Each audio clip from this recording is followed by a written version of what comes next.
एक गुप्त military mission के दौरान एक ट्रक एक कच्चे रास्ते से कुछ खास सामान लेकर जा रहा था। रास्ते में ट्रक अचानक हिलता है और एक कंटेनर ट्रक से गिरकर एक गंदे नाले में चला जाता है। ड्राइवर को इसकी भनक भी नहीं लगती। कुछ दिन बाद कुछ बच्चे हाइड एंड सीक खेलते हुए उस नाले के पास पहुंच जाते हैं जहां उन्हें ये कंटेनर मिलता है। बिना सोचे समझे वो इस कंटेनर को देखने लगते हैं। फिर बच्चे कंटेनर खोलते हैं और जैसे ही उन्होंने अंदर देखा उनके होश उड़ गए। वहां एक लाश थी। सब डर के मारे भाग गए, लेकिन बिली, जो उनका लीडर था, अपनी क्यूरियोसिटी को रोक नहीं पाया। उसने डिसाइड किया कि वो फ्रेंड्स के साथ वापस जाकर उस कंटेनर को दोबारा देखेगा। इस बीच उसने जॉनी को वहीं के एक कमरे में लॉक कर दिया ताकि वो बीच में दखल न दे। कुछ देर बाद कब्रिस्तान में दो लोग आते हैं जो इलीगली लाशों से कीमती चीजें लेने आए होते हैं। उन्हें देखते ही जॉनी को निकलने का एक मौका मिलता है और वो चुपके से वहां से भाग जाता है। वापस ड्रेन के पास बिली ने कंटेनर पर एक्टिवेशन बटन के ऊपर का ग्लास तोड़ दिया। जैसे ही बिली ने कंटेनर का एक्टिवेशन बटन दबाया, एक तेज रेड अलार्म बजना शुरू हो गया और उसमें से एक ग्रीन गैस बाहर निकलने लगी। उस गैस की स्मेल इतनी स्ट्रांग थी कि बिली और उसका दोस्त तुरंत वहां से भागने लगे, बिना ये जाने कि उस गैस में एक जानलेवा वायरस था। वो जानलेवा टॉक्सिक गैस ड्रेन पाइप से निकलकर पास के कब्रिस्तान की तरफ बढ़ने लगा। तभी अचानक से भारी बारिश शुरू हो गई जो गैस के साथ मिलकर जमीन में समाने लगी। इसका असर ये हुआ कि जमीन के नीचे की लाशें जागने लगीं। फिर घर पर जॉनी ने अपनी विंडो से देखा कि उसके दोनों फ्रेंड्स बिली और उसका दोस्त भागते हुए आ रहे हैं। चिंता में वो तुरंत बिली के घर जाता है। वहां उसने देखा कि बिली बिस्तर पर बीमार पड़ा था, शायद उस गैस के संपर्क में आने की वजह से। ये समझने के लिए कि प्रॉब्लम सच में उस कंटेनर से ही हुई थी, जॉनी ने हिम्मत जुटाई और अकेला वापस ड्रेन के पास चला गया। वहां पहुंचकर उसने देखा कि कंटेनर पहले ही खुला हुआ था और उसके अंदर का सारा मटेरियल गायब था। तभी उसकी नजर कंटेनर पर प्रिंट एक फोन नंबर पर पड़ी। ये सोचते हुए कि यह नंबर शायद किसी जिम्मेदार शख्स का हो सकता है, जॉनी ने इस नंबर को अपनी नोटबुक में लिख लिया। जैसे ही जॉनी वहां से निकलने लगा, उसकी नजर एक डरावनी चीज पर पड़ी। एक लाश जो अब जिंदा और भयानक शक्ल में उसकी तरफ लड़खड़ाते हुए आ रही थी। वो एक ज़ॉम्बी था। डर के मारे जॉनी ने तुरंत भागना शुरू किया। उसने किसी तरह उस ज़ॉम्बी को फिर से ड्रेन के एंट्रेंस में धकेल दिया और अपनी जान बचाने के लिए तेजी से भागने लगा। जब तक जॉनी उस जगह तक पहुंचा, उसकी सांसें तेज हो चुकी थी। सांस लेने के लिए रुकते ही उसने देखा कि जमीन फट रही थी और नीचे से कुछ बाहर निकलने की कोशिश कर रहा था। एक बड़ा हाथ धीरे धीरे मिट्टी के अंदर से बाहर आने लगा। घबराते हुए जॉनी के पास सिर्फ एक ही ऑप्शन बचा था, भागना, जबकि और भी लाशें अपनी कब्र से बाहर निकलने के लिए मिट्टी को नोच रही थीं। इसी बीच जोई और एड अब भी कमरे के अंदर थे। उन्हें इस बात का कोई खौफ नहीं था जो उनके आसपास फैलने लगा था। टॉक्सिक गैस उस कमरे में घुस चुकी थी और कॉफिन्स में पड़ी बॉडीज अब हिलने लगी थीं। सबसे पहले जोई ने यह देखा और तुरंत एड को बताया। जब एड ने इस दृश्य को देखा तो उसके पैरों तले जमीन खिसक गई। अपने ग्रेव रॉबिंग के इतने सालों के अनुभव में उसने कभी ऐसा कुछ नहीं देखा था। फिर जोई ने एक मेटल की रॉड से ज़ॉम्बी पर वार किया, लेकिन उसका कोई असर नहीं हुआ। वो ज़ॉम्बी गिरने का नाम ही नहीं ले रहा था। उन्हें समझ आ गया कि वो बड़ी मुश्किल में है और दोनों भागने की कोशिश करते हैं। जैसे ही वो दरवाजे पर पहुंचते हैं, वहां और भी ज़ॉम्बीज उनका रास्ता रोके खड़े होते हैं। एक पल में ही एक ज़ॉम्बी एड का हाथ पकड़ लेता है और जोई मुश्किल से उस ज़ॉम्बी को लात मारकर हटा पाता है। कोई और रास्ता न देखकर दोनों एक खुले रास्ते की तरफ भागते हैं, लेकिन वहां भी ज़ॉम्बीज हर तरफ से घेरते जा रहे होते हैं। अपनी जान बचाते हुए दौड़ते हुए वो ब्रेंडा से टकरा जाते हैं जो उन्हें ढूंढने आई थी। अपने बॉयफ्रेंड जोई को देखते ही ब्रेंडा गुस्से में कहती है, तुम दोनों ने अंदर ऐसा क्या किया? फिर एड शर्मिंदा होते हुए अपने घुटनों पर गिर गया और अपनी गलती मानते हुए माफी मांगने लगा, लेकिन इसके बावजूद ज़ॉम्बीज उनके आसपास इकट्ठे हो रहे थे, जिससे वो भागने पर मजबूर हो गए। इस बीच जॉनी अपने घर पहुंच चुका था और अपनी बहन लूसी और उसके बॉयफ्रेंड जेसी को ज़ॉम्बीज के बारे में बताने की पूरी कोशिश कर रहा था, लेकिन चाहे वो कितना भी समझाता, दोनों उसकी बात पर विश्वास नहीं कर रहे थे। ये सोचकर कि जॉनी फिर कोई नई शरारत न करे, लूसी ने उसे उसके कमरे में लॉक कर दिया, लेकिन जॉनी ऐसे हार मानने वाला नहीं था। उसने वो स्ट्रेंज कंटेनर के नंबर पर कॉल करने का प्लान बनाया। इसीलिए उसने कमरे में धुआं लगा दिया ताकि स्मोक अलार्म बज जाए। जैसे ही लूसी ने दरवाजा खोला, जॉनी ने मौका देखते हुए वहां से निकलकर एक दूसरे कमरे में भाग गया और वो फोन लेकर उस नंबर पर डायल करने लगा। हैरानी की बात यह थी कि कॉल कनेक्ट हो गया। और एक मिलिट्री ऑफिसर ने जवाब दिया। जॉनी ने अभी बात करना शुरू ही किया था कि तभी ब्रेंडा, जोई और एड भागते हुए रास्ते में आ रहे थे। जब उन्होंने गलती से एक यूटिलिटी बॉक्स को टक्कर मार दी, जिससे उसका कॉल का कनेक्शन कट हो गया, और जब वो सड़क पर आए तो देखा कि हर जगह ज़ॉम्बीज घूम रहे थे। घबराए हुए वो तेजी से भागते भागते जॉनी के घर पहुंच गए। उन्हें देखते ही जेसी ने गुस्से में कहा कि वो यहां से चले जाएं, लेकिन तीनों समझाने लगे कि बाहर हर जगह ज़ॉम्बीज हैं। पर लूसी को अब भी ये सब एक मजाक लग रहा था। तभी अचानक एड के बैग में कुछ हिलता हुआ नजर आया और सबके होश उड़ गए। जब उन्होंने देखा कि एड अपने साथ गलती से एक ज़ॉम्बी का सिर लेकर आ गया था, सब पर अब पैनिक छाने लगा था और लूसी और जेसी भी इस हकीकत को डिनाई नहीं कर सके। इसी अफरा तफरी में ज़ॉम्बी के सिर ने एड की उंगली पर काट लिया, जिससे वो दर्द से चिल्लाने लगा और हाथ को झटकने लगा पैनिक में। जेसी ने अपनी बेल्ट से एक स्क्रू ड्राइवर निकाला और उस ज़ॉम्बी के सिर में घुसाने की कोशिश की, पर उस पर इसका कोई असर नहीं हुआ। फिर जेसी ने उस सिर को ही बाहर फेंक दिया। उसी दौरान जब जॉनी दूसरा कॉल करने वाला था, एक ज़ॉम्बी बाहर से उसका सिर पकड़ के खींचने लगा। लूसी और जेसी ने तुरंत रिएक्ट किया और जॉनी के बालों का एक हिस्सा काटकर उसे ज़ॉम्बी के हाथ से छुड़ा लिया।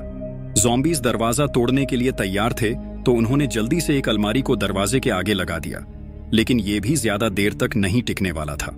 उन्होंने समझा कि बस एक ही रास्ता बचा है, डॉक्टर के घर पहुंचकर वहां से दूसरी गाड़ी ढूंढना।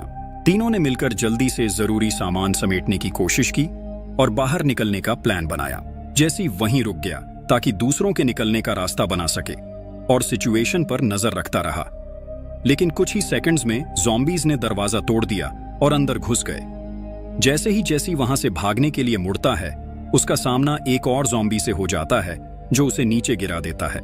इस झगड़े में जेसी का हाथ एक रिमोट पर लग जाता है और टीवी ऑन हो जाता है। उनका ध्यान टीवी की तरफ होता जाता है। जेसी ने इस डिस्ट्रैक्शन का फायदा उठाया और वहां से भाग गया।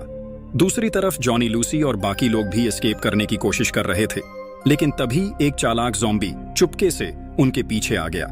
उसी वक्त जेसी भी वापस आ गया और उस ज़ॉम्बी को दीवार से चिपका दिया। और फिर आखिरकार वो लोग डॉक्टर के घर पहुंच गए और जल्दी से उन्हें पूरी सिचुएशन समझाने लगे। लेकिन डॉक्टर ने उनके ख्याली क्लेम्स पर पहले तो यकीन नहीं किया और मजाक में उनकी बातें सुनता रहा। जैसे ही सब गैराज में पहुंचे, डॉक्टर ने भी सिचुएशन की सीरियसनेस को समझा, क्योंकि अब सड़क ज़ॉम्बीज से भरी हुई थी। ज़ॉम्बीज को करीब आते हुए देखते ही जेसी ने बिना वक्त गवाए गाड़ी स्टार्ट की और गैस पेडल को जोर से दबा दिया। गैराज से बाहर निकल गए। सड़कें ज़ॉम्बीज से पूरी तरह भर चुकी थीं और जॉनी ने देखा कि बिली भी उन ज़ॉम्बीज में शामिल हो चुका था। गैस के संपर्क में आने की वजह से बिली भी एक ज़ॉम्बी में बदल गया था। एड और जोई पर टॉक्सिक गैस का असर दिखने लगा। एड ने फ्रेश एयर के लिए विंडो खोला, लेकिन एक ज़ॉम्बी ने उस पर हमला कर दिया। फिर एड ने जल्दी से विंडो बंद किया और जेसी ने ब्रेक मारा, जिससे ज़ॉम्बी नीचे जा गिरा। पर ज़ॉम्बी का कटा हुआ हाथ एड की गर्दन पर चिपका रह गया। डॉक्टर भी शॉक में आ गया। जब उसने हाथ अपनी तरफ आते देखा, लूसी ने हाथ खींच के विंडो से बाहर फेंक दिया। अब एड और जोई की कंडीशन खराब होती देखकर सबने हॉस्पिटल जाने का फैसला किया। जब वो वहां पहुंचे तो देखा कि हॉस्पिटल खाली पड़ा था, लेकिन खुशकिस्मती से उनके साथ एक डॉक्टर था जो एड और जोई का चेकअप करने लगा। जेसी, जॉनी और लूसी कुछ और मदद ढूंढने के लिए बाहर निकले, लेकिन उन्होंने देखा कि पुलिस स्टेशन भी खाली पड़ा था। तभी लूसी ने देखा कि ज़ॉम्बीज का एक बड़ा झुंड गाड़ी की तरफ आ रहा है और उसने वार्निंग दी, जिससे ज़ॉम्बीज का ध्यान उनकी तरफ चला गया। तीनों जल्दी से वापस गाड़ी में चढ़ गए और मुश्किल से उन ज़ॉम्बीज से बच के निकल आए। सीधा हॉस्पिटल वापस जाने के बजाय वो लोग एक बार जॉनी के दादाजी के घर की तरफ चल पड़े, लेकिन वहां भी एक अजीब सा सन्नाटा था और दादाजी का कहीं पता नहीं था, जो कि कुछ ठीक नहीं लग रहा था। खैर, दादाजी की गन्स वहां अब भी थीं, तो उन्होंने नए हथियार उठाए और फिर से हॉस्पिटल की तरफ निकल पड़े। हॉस्पिटल में जेसी ने सबको तुरंत निकलने को कहा, पर डॉक्टर ने चेतावनी दी कि एड और जोई की हालत बहुत ही बुरी थी। उनके प्यूपिल्स रिएक्ट नहीं कर रहे थे और उनकी स्किन पर लाश जैसे दाग पड़ चुके थे। असल में वो दोनों अब जिंदा नहीं थे, पर अभी पूरी तरह से ज़ॉम्बीज में तब्दील नहीं हुए थे। ये बिल्कुल क्लियर था कि वो म्यूटेट हो रहे थे। इस बारे में बात करते हुए जॉनी चुपके से एक रूम में चला गया और कॉल करने लगा, लेकिन अनजाने में उसने एक ज़ॉम्बी को अपनी तरफ बुला लिया। ज़ॉम्बी ने शीशा तोड़ दिया और जॉनी पर हमला कर दिया, लेकिन जॉनी ने तुरंत गोली चला दी और एलिवेटर की तरफ भाग गया। गोली की आवाज सुनते ही जेसी और लूसी वहां पहुंचे। लूसी ने तुरंत ज़ॉम्बी को आधा चीर दिया। इसके बावजूद भी उस ज़ॉम्बी को कुछ नहीं हुआ। ज़ॉम्बी का ऊपर का हिस्सा अब भी उनकी तरफ बढ़ रहा था। जॉनी ने घबराहट में जल्दी से स्टीम खोला और गर्म भाप ज़ॉम्बी को रोकने में काम आई। तीनों ने मौका देखते ही एलिवेटर में घुस गए। इस बीच एड, जोई और ब्रेंडा गाड़ी लेकर भाग चुके थे। रास्ते में उनका सामना कुछ सोल्जर्स से होता है जो इन्फेक्शन फैलने के डर से मदद करने से मना कर रहे थे। लेकिन किसी ने ध्यान नहीं दिया था कि एड अब ज़ॉम्बी बन चुका है और उसने एक सोल्जर को काट लिया। सोल्जर्स ने तुरंत फायरिंग शुरू की, लेकिन एड पर गोली का कोई असर नहीं हो रहा था। हालात बिगड़ने लगे तो सोल्जर्स को वहां से भागना पड़ा। ब्रेंडा ने घबराहट में जोई के साथ भागने की कोशिश की, लेकिन जोई भी धीरे धीरे म्यूटेट होने लगा। ब्रेंडा के पास अब कहीं भागने का रास्ता नहीं था। कुछ ही देर में वो भी ज़ॉम्बीज का शिकार बन गई। इसी बीच जेसी और उसकी टीम एम्बुलेंस में भागते हुए एक ज़ॉम्बी को टक्कर मार देती है। इस दुर्घटना में उन्होंने एक इंपॉर्टेंट डिस्कवरी की। इलेक्ट्रिक शॉक से ज़ॉम्बीज को हमेशा के लिए खत्म किया जा सकता था।